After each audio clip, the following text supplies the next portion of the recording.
Hello guys, मैं श्वेतांक और आप देख रहे हैं लल्लेन टॉप सिनेमा।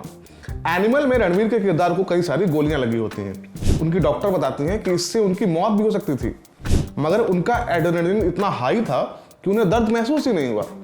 इस एक लाइन में एनिमल का रिव्यू समेटा जा सकता है, क्योंकि ये बहुत ही प्रॉब्लमैटिक फिल्म है। मगर वो खटकने वाले हिस्से फिल्म पर इतने भारी नहीं पड़ते कि उसे बुरी फिल्म बताकर खारिज कर दिया जाए।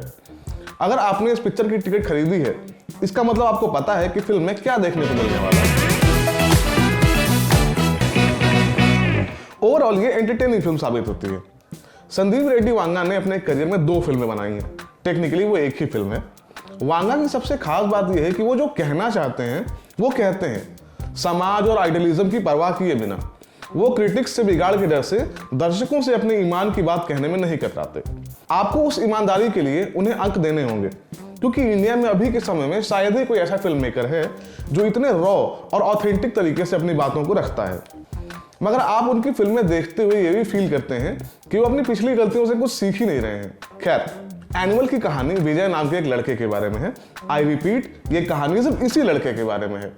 वो अपने पिता बलबीर सिंह के प्रेम का भूखा है।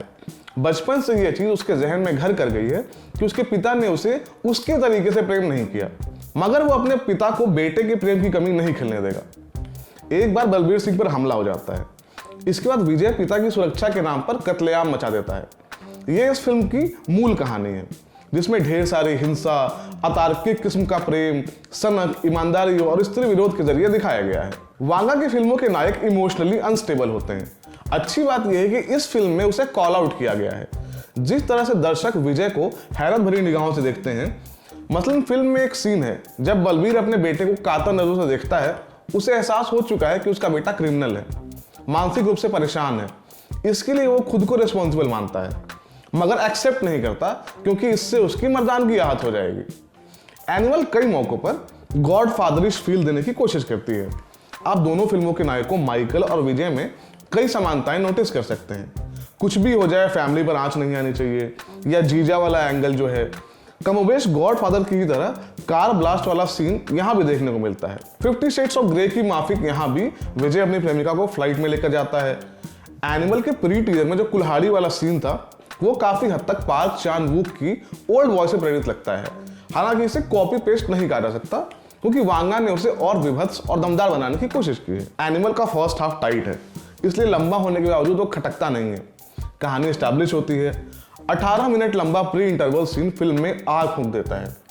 इस सीक्वेंस की कोरियोग्राफी तोड़फोड़ है, मगर उस सीन को एलिवेट करता है हर्षवर्धन रामेश्वर का बैकग्राउंड म्यूजिक। इनफैक्ट फिल्म का बीजीएम इकलौता चीज है जिसमें आप फिल्म के किसी हिस्से में कोई खामी नहीं पाते हैं।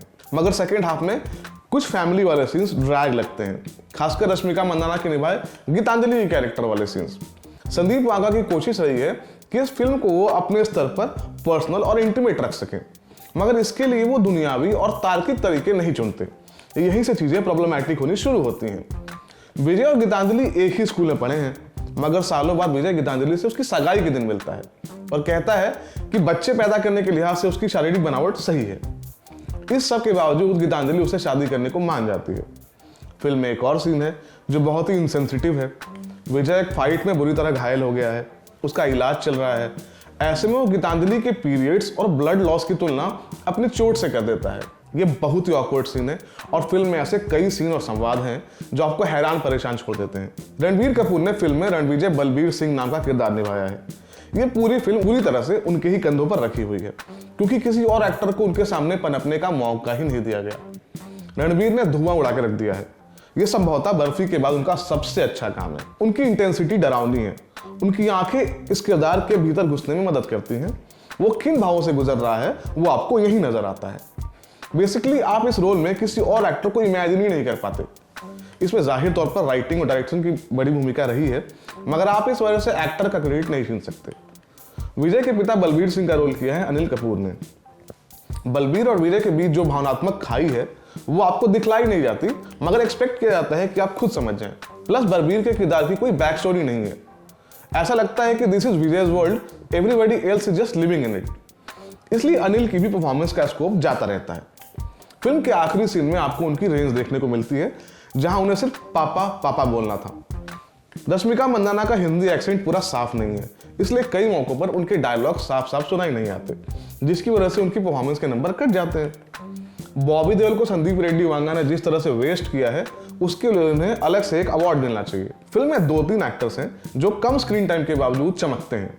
पहली है सोनी फेम सलोनी बत्रा, जिन्होंने विजय की बहन रीत का रोल किया है। जितने भी किरदार इस फिल्म में हैं, उनमें रणवीर के बाद सबसे ज्यादा फुटेज उन्हें ही मिली है। वो बहुत नेचुरल लगी हैं। दूसरे एक्टर हैं सौरभ सचदेवा। उन्होंने सेक्रेट गेम्स में सुलेमान ईसा का रोल किया था। एनिमल में वो बॉबी देओल के करीबी दोस्त बने।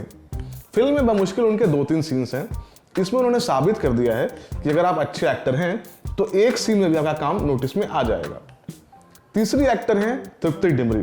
तृप्ति को अगले कुछ सालों में इस दौर के सबसे अच्छे एक्टर्स में गिना जाएगा।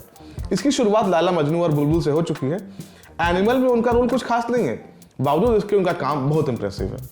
देखिए, कुल जमा बात यह है कि एनिमल क्रिटिक्स और रिव्यू प्रूफ फिल्म है। आप कुछ भी बोले, पब्लिक पिक्चर देखेगी। संदीप रेड्डी वांगा ने वो फिल्म बनाई है जो वो बनाना चाहते थे। इसमें तमाम खामियां हैं, एक लाइन की स्टोरी है, इमोशनल डेप्थ नहीं है, मिसोजिनी का छिड़काव रही सही कसर पूरी कर देता है। इन वजहों से इसे एक संजीदा फिल्म नहीं कहा जा सकता। बावजूद उसके एनिमल आपको बोर नहीं करती। इसे खालिस एंटरटेनमेंट के मकसद से देखा जाना चाहिए, सिनेमा मानकर। उससे ज़्यादा अगर आप कुछ एक्सपेक्ट कर रहे हैं तो ये फिल्म आपके लिए नहीं है। ये हमारा मानना है। आपको क्या लगता है प्लीज कमेंट बॉक्स में बताएं। मैं था श्वेतांक और आप देख रहे थे लल्लन टॉप सिनेमा। शुक्रिया।